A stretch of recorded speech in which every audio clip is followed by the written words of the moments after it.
بسم اللہ الرحمن الرحیم۔ بخاری اور مسلم میں بنی اسرائیل کے قاتل کا واقعہ نقل کیا گیا ہے۔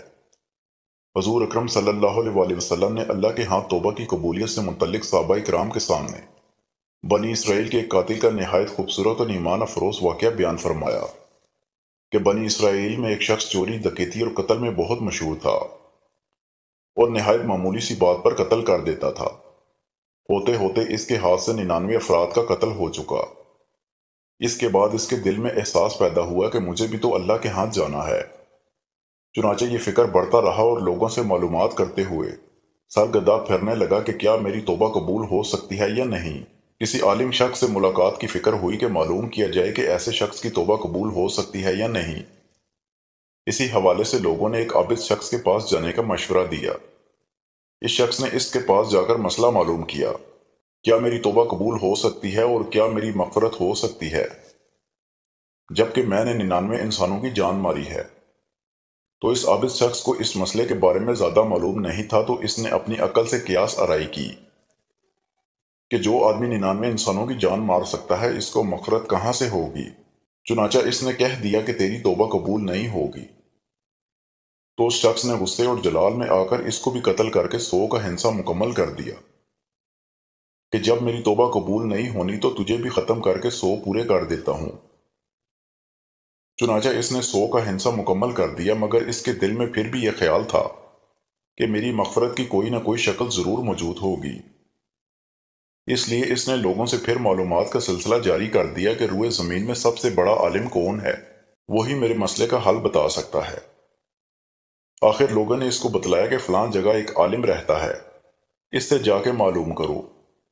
چنانچہ اس نے اس عالم صاحب کے پاس جا کر اپنی زندگی کی ساری کارگزاری سنائی اور 100 آدمیوں کو کس طرح سے قتل کیا سارا کارنامہ سنا دیا۔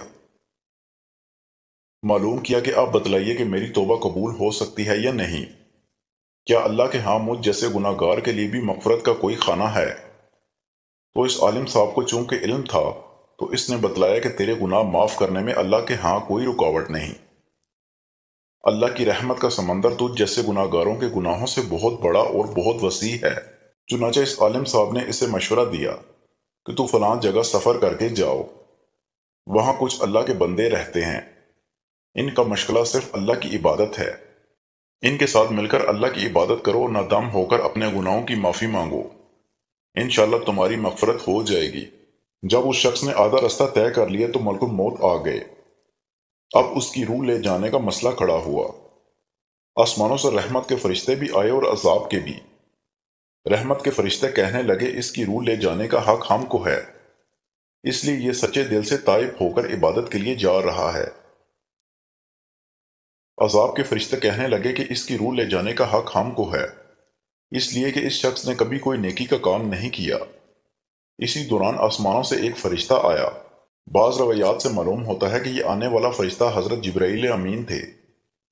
چنانچہ اس فرشتے نے تشریف لا کر ان دونوں طرح کے فرشتوں کے درمیان یہ فیصلہ کیا کہ دونوں طرف کی مسافت ناپ کے دیکھ لو، جہاں سے آ رہا ہے اس کی مسافت قریب ہے یا جہاں جا رہا ہے وہاں کی مسافت، لہٰذا جہاں کی مسافت قریب ہو اس شخص کو وہاں والوں میں شمار کر دیا جائے۔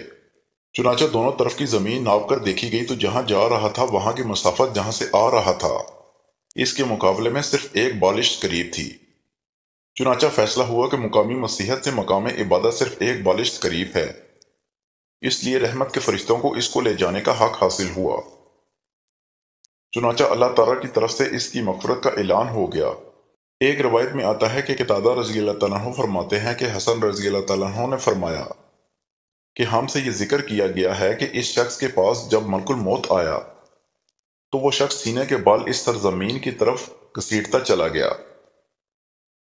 حدیث قدسی میں آتا ہے کہ میں اپنے بندے کے ساتھ اس کے گمان کے مطابق ہوتا ہوں، اور وہ جہاں بھی یاد کرے میں اس کے ساتھ ہوں۔ باخدا اللہ تعالیٰ اپنے بندوں کی توبہ سے اس سے زیادہ خوش ہوتا ہے جتنی خوشی تم میں سے کسی ایسے شخص کو ہوتی ہے جس کا جانور بیابان میں گم ہو کر پھر اسے مل جائے۔ اور جو شخص ایک ہاتھ میرے قریب آتا ہے میں اس کے ایک باغ یعنی پھیلائے ہوئے دونوں ہاتھوں کے درمیان کی مسافت کے قریب ہو جاتا ہوں، اور جب وہ میری طرف چل کر آتا ہے تو میں اس کی طرف دوڑ کر آتا ہوں۔ انسان جب بھی سچے دل کے ساتھ توبہ کرے گا تو اللہ تعالیٰ ضرور قبول فرمائے گا۔ انشاءاللہ یہ واقعہ خصوصاً ان حضرات کے لیے حوصلہ افزائی اور معاونت کا سبب ہے جو کہ بڑے بڑے گناہ کر کے اب مایوسی کی زندگی گزار رہے ہیں، کیونکہ شیطان انہیں مایوس کرتا ہے۔ بہرحال گناہ گاروں کو شیطان کی باتوں میں آ کر مایوس نہیں ہونا چاہیے، بلکہ اللہ کی رحمت سے اچھی امید رکھ کر سچی توبہ کے ذریعے اپنے آپ کو پاک اور صاف کر لینا چاہیے۔ اللہ تعالی ہم سب کو عمل کرنے کی توفیق عطا فرمائے، آمین۔